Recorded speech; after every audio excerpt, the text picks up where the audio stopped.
Ukrainian students and their experiences in onboarding and support from us in the universities. So the whole reason we're interested in the experiences of Ukrainian students is the raison d'etre of our project, IncluStem, which serves to better include students with a migration background into STEM education. My name is Kajsa Holberg-Edu, and I work with the IncluStem project at KTH, Royal Institute of Technology in Stockholm, Sweden. My colleagues are all on vacation this week. It's a winter holiday in Sweden, but my colleague who works just like Sandra and Juliane, Katarina Johnson-Berglund, she has talked to me about the way we work with Ukrainian students. So I've learned some, although it's not my field. I don't have the same expertise as the people we just heard. But I'm extremely excited and honored to be here with 3 Ukrainian students, and we have the next 35 minutes or so to speak with them. And if you who are listening have questions, then please put them in the Q&A. And I'll be sure to let in those questions as well. I thought we would start with introducing the 3 students we have with us today. Maybe as a way of just starting the conversation, you can introduce yourself and talk a little bit about your background. Were you a student in Ukraine? What part of the country did you come from? Did you come alone or with your family? And maybe also a little bit about like the experience of coming to a European country, the one that you are in right now, and the experience of enrolling as a student. So it's kind of a background, and then we'll go into the details as we go ahead. Just want to say before we start, I'm just so grateful and thankful that you're here to share your experiences. We want to do better, and then we have to hear from you. So I think we'll start with David. Welcome. Hello. Yes, my name is David. I'm a student from Ukraine. I was studied at the time of Russian invasion. I was studied architecture in Odessa State Academy of Building and Architecture. I was on 3rd year. Later, on March of 2022, I come to Spain, Madrid, and since then I'm a refugee in Spain. I come firstly alone, and during next month, I reunion with my family. Talking about my experience when I firstly come, I don't know how to say it properly, but like it felt kind of paralyzed, but I received a lot of help and support from Spain, Spanish government, and Spanish people especially. Everyone was very heart welcoming, and it really helped me a lot. Great, thank you. I think I'll come back and ask follow-ups, but are you still able to study architecture? I took an academy leave in Odessa University because I didn't really could make up with study. Due to multiple reasons. And right now I'm studying architecture in UPM, right now at Erasmus program, and there is also work in progress about enrollment directly as a student of UPM. Okay, excellent. Thank you so much. Then we have a little bit of an idea of who you are. And I've heard a lot about Odessa too. What an interesting and beautiful city it is. Let me welcome Ivana. Can you tell us a little bit about your background? Yeah. Hey, Ramon. Okay, my name is Ivana, and I am from Kyiv, as the capital of Ukraine. I studied computer science, like field related to computer science. It's called Information System and Technology here. It was a bachelor degree in Kyiv Polytechnic Institute. And I maybe have a little bit smoothly movement to Germany, because I plan to finish my bachelor in Ukraine and then continue my master studies in Germany. So I already prepared some documents. I have here my boyfriend who also Ukrainian and studies here. So I have some like support and more widely knowledge about studying in Germany and Berlin. And yeah, after beginning of 4 in March, I moved to Germany alone. My family now in Kiev, but I have here my like close person who can support me and help. Yeah, and then I finished my studies online in Ukraine. In like at the same time, I already was enrolled to the German university, so I combined these two studying. Yeah, that's all. Yes, maybe you can enlighten us a little bit more about that. We've heard that although many of you, of course, cannot be in Ukraine, studies have continued online. You said you combined the Ukraine studies with the Germany studies. Maybe you can tell us a little bit about kind of how you're able to do the online Ukrainian studies, and maybe also how are you able to combine two university programs? Yeah, sure. It was like my last semester, so I work only with bachelor thesis. And in Germany, I was enrolled the summer semester into Berlin, but I didn't take any courses here. I just took one course. It was German A1, like first level, in Free University of Berlin. So I just combine my bachelor thesis and language courses, which give me like ground to the next steps. But my master studying in English, so I didn't need Germany for studying, just general knowledge. Okay, then I understand a little bit better. That sounds very smart to do thesis work and also language courses. Well done for balancing the two. So let us invite Boshena to introduce herself. Let us know you and your background a little bit. Yeah, can you hear me well? Yes, perfectly. So I'm also was a student of Kiev Polytechnic University in Kiev, but I was a student of fine arts. Half my family are from West and other from East, but almost all my life I have lived in Kiev. And with the beginning of Cold War, there was a choice to leave the country. We had like a plan to send me only to Spain, but now plans change and I'm here with my family, with my mother and my sister. My father, I'm very proud of him. He's in the military, so he can't be with us. That's like all.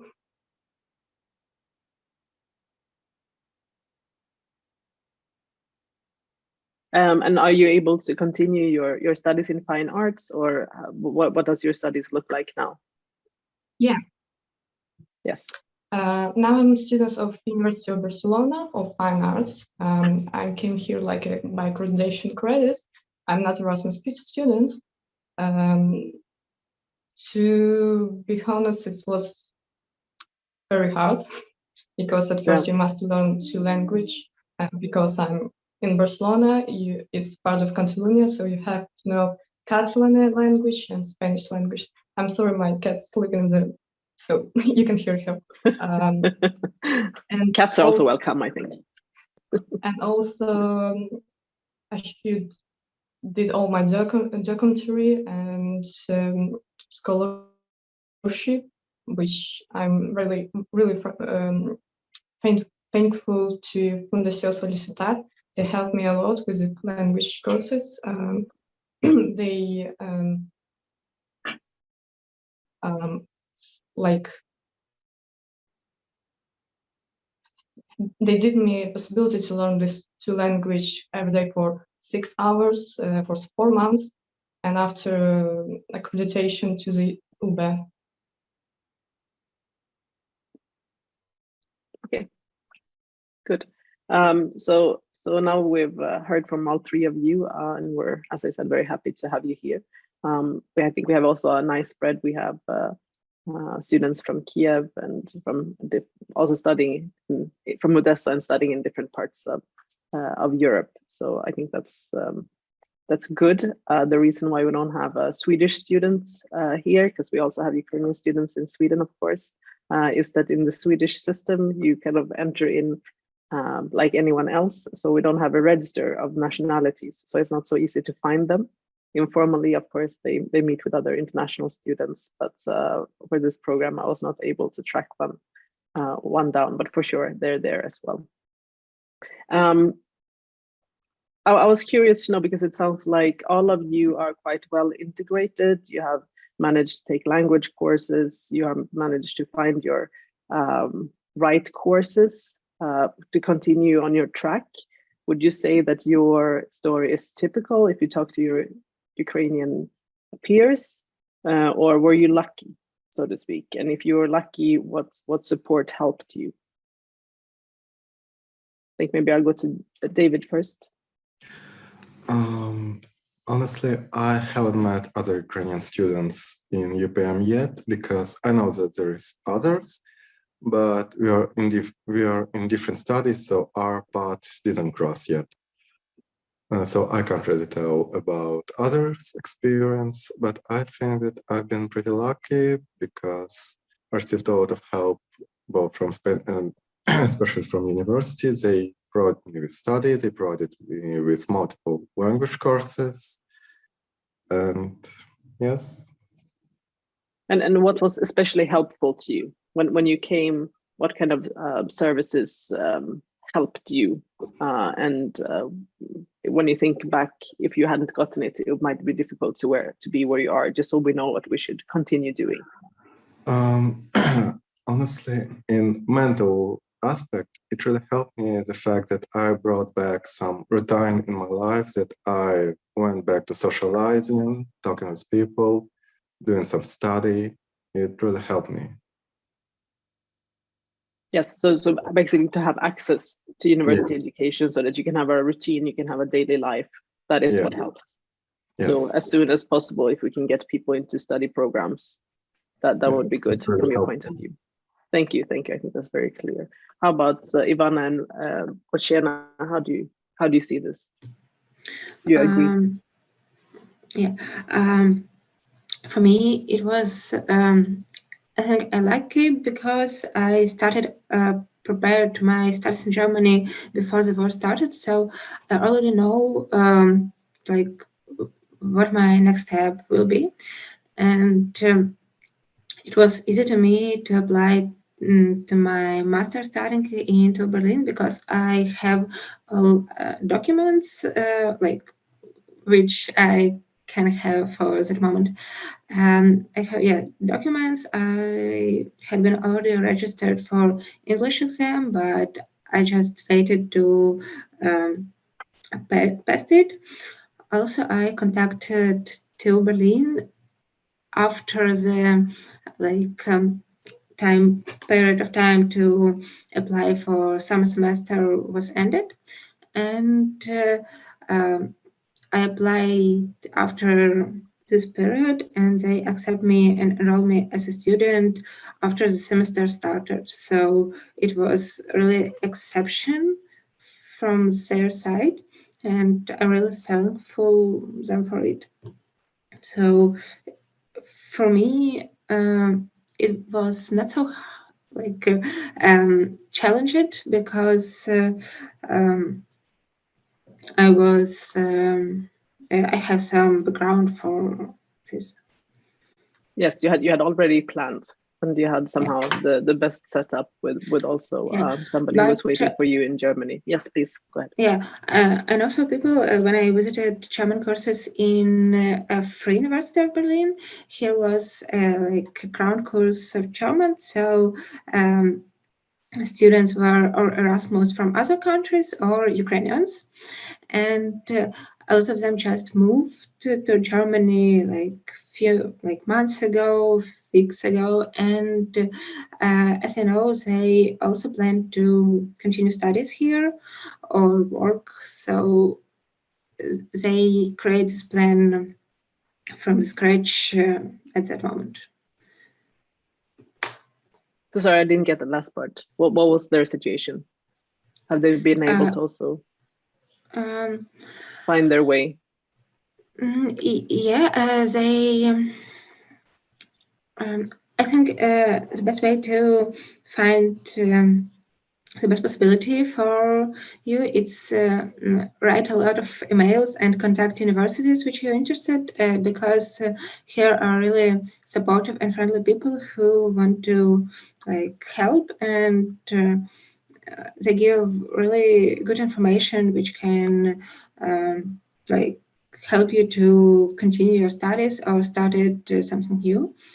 So I think that students always need to try to contact or someone from universities. Okay, so that's a good point, and I think we heard from Julian in the previous roundtable also that that's TUB, they received 3,000 emails, and so people are indeed contacting them and being interested in university education. And from my understanding, there is a strong educational link between Ukraine and Germany since before, just like you are attesting to, that you already had plans of going to Germany for your master's degree. But as you're saying, there are also others who came, who fled, who had not prepared, who did not have their documents. But it seems like for them also, if they are themselves taking the initiative, they're able to find a way. Is that right? Yeah. Did I understand you well? Yeah. Yeah, they could ask a lot of questions, and it can be really helpful for them, as I know. Yes. How about Boshena? You want to add to this? Do you think it's a common story? Have you heard other Ukrainian friends struggling, or if you can share? Well, each person has his own stories, and I have no right to talk about them. But I know that everyone faced with a problem in adaptation, finding a place to live, work, some choosing if they want to stay here in Spain, and also it's like to start a new life once again. And for sure, living in another country while your country have every day suffering from war, it's very stressful and hard. There was a day that in that language courses, it was difficult to focus on the class because you just read news sometimes before it, and you live now in another place. So, but our teacher and all the staff from the foundation support us and help a lot. It's from a part of students, but part of university. In the beginning, I wrote to 11 universities, and only 3 of them have any plans have to accept me. In first, I didn't have international protection. I have only temporal, and it was different. Second, I didn't have some subjects that they have, and also they don't have. So accreditation was wasn't. But UBED helped me a lot. And also, if we're talking about scholarship, it was horrible because we apply like a ordinary student, and lots of question wasn't related to us. So, and one day my scholarship was cancelled because the system said that I wasn't a student, but I have my classes like a month, and kind of stressful, difficult, of course, very long. Thank you. I think you bring up a number of important issues that it's an issue of your legal status, maybe. It's an issue of if there's a match with your courses and the university that you're applying to, but also that this very important aspect of financing and funding for your everyday upkeep. I think, or is it also for student fees, or it's for more everyday life expenses? Sorry, what? I'm just trying to understand if the money, you said you had a scholarship and then it was taken away. Was the scholarship covering your daily expenses, or was the scholarship covering your school tuition fees? This scholarship is like a grant to study, so you have only scholarship. They only pay for your study, not for your life. So you should to have a work and all this stuff. Unfortunately, I don't have this possibility to this. So it's, yeah. Yes, so I think I wanted to speak a little bit more about this, that what can we improve as European countries wanting to be good hosts of refugees? What do we need to think about? And I think you bring out several different important issues. We need to be aware of the legal status can be different for different people. And we should probably lobby our governments to make sure that if you have international protection, you should be able to attend university. But also if you, for some reason, are a refugee who is in a different legal status, it's also important that you can find a place. When it comes to accreditation, we need to maybe be a bit more flexible or helpful and not just say that we don't have that course or you're missing a course. When it comes to making sure there is money to live and to be a student, that's another thing that I think, for instance, Sweden has a long way to go. You also mentioned the mental health situation when you're a refugee and reading news and not having your whole family with you and worrying about people in your life who you don't have information about.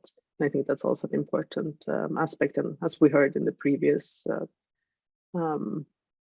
roundtable, it's something that we think about. How can we provide counseling, but maybe also how can teachers be sensitized and remember this, that yes, you're a regular student in most ways, but in this particular way, you are very different. You're dealing with a very different situation. I was wondering if David and Ivana also had areas where we could improve. Generally, I haven't faced any major problems, but speaking on my experience, it would be nice to have some small guideline of the basic things that are common knowledge, but not really common knowledge when you're from totally different place, if you can say it. Like, I have known about how to make my schedule. I have known about some kind of student PIN code, etc. And it would be nice to have some guide to know it in advance. Okay, so this is a very like practical suggestion that when you're new in a system, you might not understand what codes and websites and schedules you need to find online. Sometimes I think all of us in university systems struggle with this. There's always a new learning management system that we all have to get used to, but I see your point. Maybe if they could be an easily available guideline. Are you new in the system? This is what you need to know. Maybe also another way could be that there is maybe an assigned guide or contact person that you can ask those stupid questions to, if that would help. Let me let in Ivana. I think she also has some ideas of things that could be improved. Yeah, it's a good point which David said, because in university we have a new system where we can take courses or see our grades and manage all the stuff. So, and at the first time it seems pretty hard because like it may be 3 different systems, and you need to switch up between them and try to find something here. So it's really good to, when you have a person or chat, and you can ask these like stupid questions and general information, and maybe write somebody directly that this person can just guide you how to like download or install something for your studies. And yeah, I think it's people at university are really supportive, and when you ask them, they try to figure out what is the problem or find somebody who can help you with it. So like the main point for Ukrainian students, and don't be afraid to ask somebody and find a person who can assist you in your like issues. Thank you. I think so. So I'm hearing you say a very similar thing to what David was saying, that we need kind of that assistant, day-to-day assistance of small practical things, maybe a WhatsApp helper or a chat bot or something that is like very responsive, and you feel like maybe it's not as big as an email, but something smaller and more easy to use to kind of get the right answer and how to navigate the system. Susanna has a question for you. What criteria did you take into account when choosing the universities where you study? She's asking. Let me just, before I give the question over to our panelists, just encourage everyone who's listening that if you have questions for our Ukrainian students, they're here for a few more minutes. So please post your questions and I will take them to David and Ivana and Luciana. So who wants to start? Why are you in the university you are? Firstly, my social worker told me that there is 2 universities in Madrid that has architectural degree, is UPM and the other one, and the other one they told me from the start that all the studies in Spanish, and at the moment my Spanish wasn't that well and I still have a lot of room to improve. And UPM told me that they will figure something out.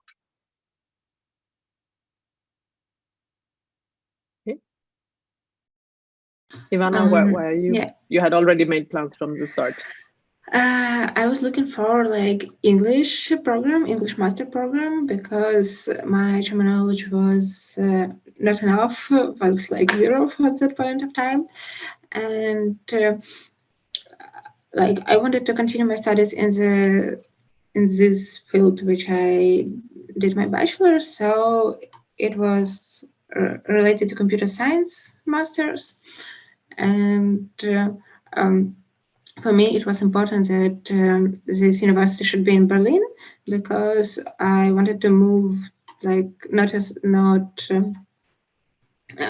to the person who I know, and it's easy to find like a home. It is to find some support when you like not alone. And Luciana, you've talked about kind of finding a match between your subjects, what you wanted to study, and your prerequisites and accreditation issues. Was it something else that went into choosing your university? Well, as I say, I wrote to 11 and only 3 have any idea. Well, my university very helped me a lot, and that foundation helped me to have this backup, to have all this stuff to apply to university. But all the process was uncomfortable, long, and like stressful, because you send from one district to another, and it seems like they have no contact with each other, so no one have no idea what they have to do. You just running between them, like, and a lot of students could have a backup, because and engenieria, I don't know how it would be in English, they didn't do the documents to have like a personal number of refugee. So they didn't have any becas, so they didn't apply to university. As I said, that we applied like a normal students, and our situation was different from normal students. And well, lots of I understand it's a new situation for all of us, because no one can imagine that in our life would happen this terrible war in one of European country. So I understand this stuff, but it was long, horrible, and uncomfortable for all of us. So okay, so it was more like a random search for where can I fit, where can I get to further my studies. I think that's a very valid point, and thank you for sharing that, hard as it is. And I think when I spoke to my colleague at KTH about how we acted around the time when the war broke out, she was saying, just like you said, that nobody could have guessed this, but she said that we learned a lot from 2015, 2016, when there are a lot of Syrian refugees that came into the system. Back then, nobody was responsible, nobody was speaking to each other. But for the Ukrainian, the Russian invasion of Ukraine, when that happened, we were a little bit ready. So there was informational meetings. People are doing a little bit more than they have to do, because it is an extreme situation. It is you don't neatly fit into our categories of students. But I hear you that should you really need to write to 11 universities when we know that all of you need study spaces. Thank you for sharing that. And I think it's something that in the IncluStem project we will take on board. As you know, we're also recording this session, and interested university staff can see it later and learn from this. I think we need to wrap up, but maybe to send us off, is there one thing you want European universities to know about Ukrainian university students, or a final word you want to share? I wanted to say thank you to everyone, to UPM, to Erasmus program, to Elena Lopez, especially because she helped me a lot with all the stuff. And just generally, thank you. That's a sweet greeting, and I think it speaks to that even one person can make a difference. So let me just second that to my European colleagues, that we all can do something in this situation. Yes, Ivana? Yeah, I also want to say thank you, and other European people who help lots of Ukrainian, because it's really important to us. And I want to say, like, we have a question, what one thing which I want to share with or suggest European universities who want to attract more Ukrainian students. It's you can contact directly to Ukrainian universities and share information with them about programs, about opportunities to Ukrainian students, because community of Ukrainian students is really great, and I even know a lot of information from my home university in Ukraine. And even if people who are now in Europe, they can reach this information through Ukrainian universities. So I think it can be also one good point of share your possibilities to help. Thank you. Yeah, and thank you. A so much. fantastic point. I mean, yes. I mean, I even asked about it. You're still in, many of you still in Ukrainian universities as well, combining the two. So of course we can contact our Ukrainian counterparts. They might not all be in the offices where they used to be, but they're still working and they're still organizing themselves. So I think that's a really good point. Thank you so much for suggesting that. And we'll think about how we can do it. Maybe reach out to you for your contact. Okay. There was a last question for you. Maybe I will give it to Bochena. What you're expecting professionally from the future, and what support you expect and need from us in your European universities to help you get there. So if it's possible for you to connect on that question as well. Well, first of all, yeah, thank you from all the community of Ukrainian students in Spain, because all that you did is important to us. Second is, well, Ukrainian students have tragic backstory because of war. So they have lots of issues, they have lots of problems, they start to live, not to live new life, they trying to continue their life, but in different country with different, from the culture experience to the just normal thing like have money, have comfort, have, you know, typical life. So we're very difficult, very different from students from here, and that's, you should understand. Thank you. Do you want to say anything about how you see the future? It's a very difficult thing to start over your life, but you're doing it and you're striving through. How do you see your professional future? And maybe if you can say one or two things that you actually would need from us to get there. I mean, I'm looking at Bociana. You can see I'm looking at her, but I'm doing that. Well, I had three things to do. It's to learn language to that level to understand the lectures in my university. Second is to enter with a scholarship, and these two things I did, and I think it was successful. And third thing is to be useful for my country. I did lots of projects, and I'm very different from that young girl, very shy in all the stuff. I was very shy, and now I did a lot, and I'm still doing, and I will do. I have planned to be to learn restoration and come back to Ukraine to restore all the stuff that was destroyed because of war. Well, I think that's a beautiful ending to this very important roundtable. Thank you so much for your time and for sharing your future ambitions. We hear it's difficult to start over, so we want to do better and support you better. So thank you for taking the time for your peers as well.